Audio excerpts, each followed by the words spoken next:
The mischievous Demetrius. St. Mary's Star of the Sea, P7. There was a person exploring in the forest. The person saw a cute, small animal. It was a fluffy, tiny animal. It was reddish brown, and its name was Demetrius. When he reached out to pet it, all the other animals came. The explorer had a backpack, and in this backpack he had water. The explorer threw the water in shock at Demetrius, and Demetrius jumped in fear. His colleague went to look for him, but they never found him. He was never seen again.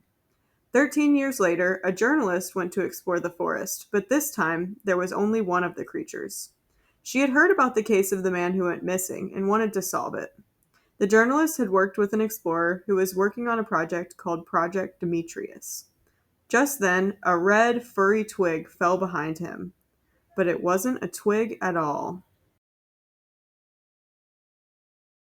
Penny and the War of the Rubbers, Scoil and Droichid R7. Once there was a pencil called Penny. She was 3,000 years old and was created in a science lab by an experiment gone wrong. One afternoon, she was bouncing along the street on her way to Ducky's house. Her phone rang, but it was an unknown caller.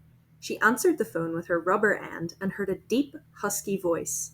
Since she couldn't speak, she texted, "Hello." He texted back, "You have won free tickets to a free Kids Bop concert." She was jumping excitedly, so fast that she fell and rolled down the hill and landed at Ducky's front door. Ducky was Spanish and a very clumsy rubber duck. Ducky and Penny had been to primary school together, and their mummies were best friends. Then Penny saw the rubbers in the street. They were her worst enemies because they rubbed out all her work. They were being rude to people.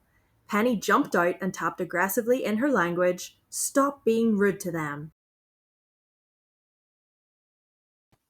The War of the Opposites. St. Mary's Star of the Sea, Primary 7. 115 years in the future, the world was split in two. There was the light force and the dark force. The light force used to be united with the dark force, but something happened that separated them. Both the dark force and the light force had leaders. The dark forces was Darth Fett, and the light forces was Light Fett. The light force was stealing fruit from the dark force, so the dark force tried to get back at them. Darth Fett was shocked that they had snuck into their lands. Darth Fett got half of his army, and they sneaked into the light force territory. They broke half of their weaponry and took most of their food. Spooderman read Darth Fett's mind and knew that he needed help. He decided to bring spoiled milk because his mother said that spoiled milk is handy in every situation. Darth Fett shouted, "What took you so long to get here?" He was quite a cocky character. Spooderman arrived and stole the keys and then put spoiled milk in their cars and their engines. When they got in, they started to smell it and yell, "Surely this is Darth Fett's doing." And then they passed out. One of the light force troops was watching what was happening, and when they saw that everyone had passed out, they ran back to their leader. The leader exclaimed in a deep and angry voice, "We'll get back at you." Maggie and the Burps of Boris, Scoil and Droichid R7. Maggie the magma alien woke up and got ready to start the day by eating a good 5-meter high stack of Maglorp waffles, which were his favourite food. Maglorp waffles are waffles wrapped around a big stick of magma butter and are covered in granite sprinkles. You have to slurp them up to eat them. Then, all of a sudden, Boris the big fat troll brutally smashed through the window and came into the kitchen. He said in a deep, angry voice, "Give me waffles!" He then ate all Maggie's waffles and he ran away. Maggie was flabbergasted that his waffles were stolen. He chased Boris, who ran across a thin lake whilst eating Maggie's waffles and going, "Om nom nom," while slurping and gurping and burping constantly. Maggie was absolutely devastated by the complete foul play that Boris had committed against his poor soul. Maggie called a meeting with all the people that lived on the planet, and they made a plan of how to get rid of Boris. The ruler of the world said in a high-pitched, squeaky voice, "Stop this nonsense immediately! Absolute poppycock! There are no trolls on this planet!" Maggie replied in a loud and angry voice, "I will not stand for this tomfoolery." And because the ruler didn't believe him, no one else did. After that accusation from the ruler of the world, Maggie stormed out of the meeting furious and got ready for battle. He got an idea to team up with his friend Splashy on the water world. They ran across the water and Maggie fell in and started to evaporate. "Ah!" screamed Maggie.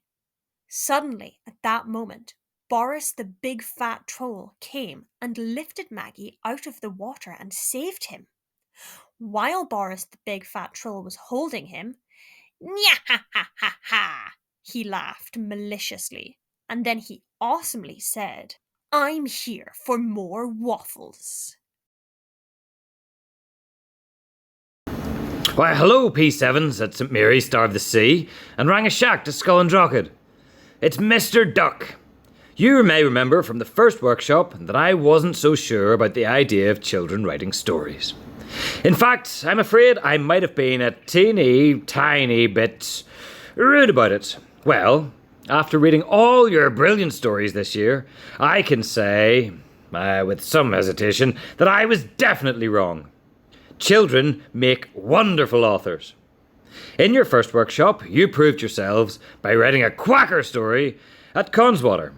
You created wonderful, original characters like Penny, the 3,000-year-old pencil, and Demetrius, the fluffy forest creature. I was delighted to publish your stories on our website, and even now I read them to my ducklings at bedtime. Then you imagined magical portals to brand new worlds. The originality was off the charts, with magical shoelaces, bananas, special words, and purple trees transporting your characters to other worlds. Next, you dreamed up worlds facing worrying issues, then rescued them with top-notch solutions. I was on the edge of my nest waiting to see what would happen when the turtle woke up and destroyed everything living on its back. And I was pulling my feathers out when the witches living in the core of the earth received a mysteriously threatening letter from the wizard.